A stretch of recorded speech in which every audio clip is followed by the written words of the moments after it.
Karibu tena tujifunze kitu hapa. Hapa tupo kwenye Excel kama kawaida yetu. Tupo kwenye Excel, Microsoft Excel program. Hapa hivi kuna kitu kinaitwa generate barcode kama unavyoziona hapa. Hizi ni barcode nimezigenerate kupitia hii Microsoft Excel. Nimezigenerate vipi sasa hizi barcode? Twende pamoja. Ya, nitaandu mimi hapa kitu nilichokifanya. Unaona Yeah, so nitaacha hizi namba hapa. So wewe mwenyewe utatengeneza table yako hapo yenye column mbili kama kawaida. Baada ya kutengeneza table yako yenye column mbili kama hivi utaandika numbers and barcodes. Mimi nimeandika generate ya barcode. Hizi zote ni mbwembo. Unaweza kutengeneza hata bila hata kuandika, bila hata kutengeneza table, bila hata kutengeneza title. Cha msingi tu uwe na hizi namba.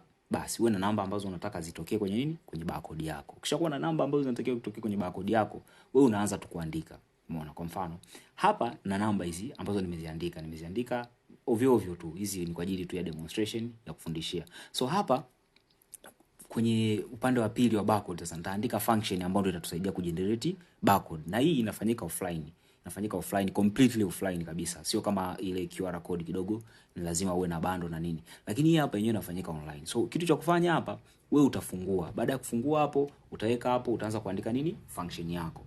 Function kama kawaida kwenye Excel zinaanza na equal sign. So utaandika equal sign, then utaandika hiyo symbol, utaita nini? Fungua semi. Utaandika utafungua semi, and then open bracket. Baada ya open bracket utaandika tena fungua semi, then utaandika hiyo symbol hapo ya end ambayo unashika shift 7. Baada ya hapo utaandika nini? Cell ambapo namba yako inapatikana. Kwa mfano mimi siri yangu inapatikana, unaweza ukaandika au ukaklik tu hapo. Kwa mfano nikiklik tu hapo inatokea hiyo hapo K5. Mimi siri yangu ambapo namba ipo ni nini? Ni K5. Baada ya hapo nitaandika tena hiyo end ambapo nitaandika shika shift 7, then baada ya hapo nitafunga semi, then baada ya kufunga semi nitafunga bracket, then nitafunga semi. Na kwa kama unairudia fulani hivi. Then baada ya hapo click nini? Click enter. Umeona kilichotokea? Ni kwamba namba imejiandika kwenye bracket kama hiyo hapo. Then mimi nita drag and drop hapa moja kwa moja. Hii ni feature ambayo ipo kwenye Excel kwamba nataka ichukue hiyo formula yetu iapply kwenye hizi zote zilizobaki. So baada ya hapo, baada ya ku drag and drop itatokea hivyo kama unavyoona kwenye bracket. Kila cell imechukua namba kutoka kwenye respective cell.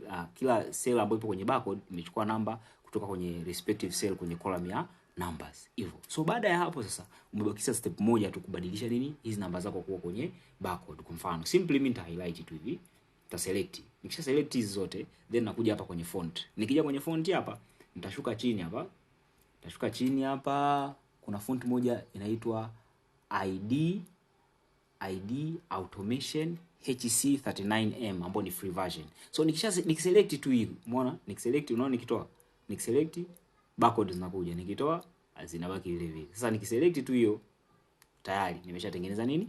Nimetengeneza barcode. Simple, it's very simple. So sasa hii font hii ID Automation haiji na Microsoft Excel mara nyingi. So utaidownload hii font yako, then utainstall kwenye PC yako. Baada ya kuinstall kwenye PC yako, utarestart Microsoft Excel. Baada ya hapo unaendelea kugenerate barcode zako. How sasa? Angalia jinsi ambavyo mimi nita download hii. Utaenda kwenye Google, kwa mfano hapo utaenda Google, then ta search hiyo font yangu. Mimi nisha download, so na kuonyesha tu hiyo hapo ID Automation. Wewe utaiandika, ukiandika tu ID Automation HC na kuja hiyo 39M free version. So ukisha click hapo, unakuja hapo ya juu kabisa hiyo, unaiselect. Baada ya kuselect hiyo, unakuja hapo chini hapa utakuta kuna kitu kinaitwa downloads. Kuna hii button ya downloads. Iko wapi tena? Hii hapa button ya download. Utaklik download. Kisha click download tu hapa, itaanza kujidownload hapa. So mimi hapa tayari nimesha download. Hii hapa inakujaga iko zipped. So baada ya kuwa umesha download, unafungua kule kwenye mafaili yako, unai-extract. Baada ya ku-extract hiyo, unakuja hapo kwenye ID Automation. Unafungua, then unachagua moja kati ya hizi. Mara nyingi ya juu ndio inakuwaga the best. Unafungua tu hapo, then una click install. Kwa mfano mimi nikiclick install hapa itanipa warning kwamba you have already installed. So do you want to replace it? Sitaki replace. So ni kwa sababu nimesha install. So hivyo. That's how. Baada ya ku download hapo unaifunga Microsoft Excel yako, then unaifungua. That's how you restart it. Unaifungua, baada ya hapo unaendelea na kazi yako ya kutengeneza nini? Ya kutengeneza barcode kama hivyo. This is A-Tech. Usahau kusubscribe, like, comment and share. Till next time, see you on the next video. Thank you.